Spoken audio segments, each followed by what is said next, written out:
It's our first morning in Malapascua Island, and we booked a tour. And we are on the way on a Malapascua Island tour. Hey, good morning. Morning, sir. Good morning. Good morning. Good morning. How are you? I'm good. And you? And I'm doing well. When you arrived, ma'am? Sir, Huh? when did you arrive here in Malapascua? Yesterday. Yesterday. Yeah, yesterday. Asa mo una? First, kaya rin mi sa dakit-dakit. Oh, dakit-dakit. Dakit-dakit ha, ma'am. Yes. Second is the shipwreck. Okay. Yeah, last na to ang sharp kay current pa man ron kay pa-high tide. Okay. So, So, i-shark na to kay last na lang para makaduol sa yung move. destination na. Lima yun. sige, for the go. Woo! Go, go, go! Monkey. Start your vlog na. We're going to see, we're just doing like a Malapascua tour. And we're visiting Shipwreck, Dakit-Dakit, and Big shark. the baby shark. Ah! Baby shark. Baby shark, do do do do do do. Baby shark, do do do do do. Baby shark. I'm ready. Baby shark, do do do do do. Nirisin mo. No. No only. 2 kilo first bite, and second bite 2 kilo. Nirisin. Master mo ko niya, wala sa koron kay wala pa magmigis, ugma pa. He's a dive master, babe. Really, a dive Yes. master? Well, how long have you been diving? Just a month. A month? Yeah. And you already a dive master? I schooling, then I finished my dive master May at 2. Okay. So you've done the night dives and the open Yeah. dives and all? Yeah. Yeah. Can you? Because Oh. of mandarin fish? Mandarin And fish. also you can see a lot of seahorses. See? Okay. Well, I went on Kay a nocturial man ang seahorses, no? I went on a night dive one time One time in Puerto Rico. Puerto Rico. Puerto Rico, yeah, off the coast of the city is Fajardo. And there's a lot also here of pygmy seahorse, like the small one. Pygmy seahorses. Yeah. Sure. Frogfish, a lot Kasing of donkey seahorse. nodi. A lot of nodi branch.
found one.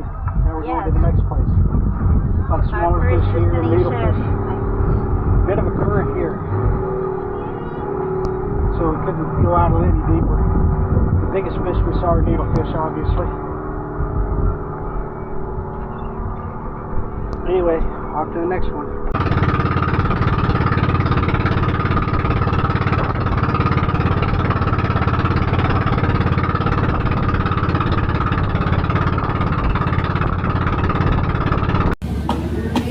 Thank you for walking around with me today. I hope you found it interesting.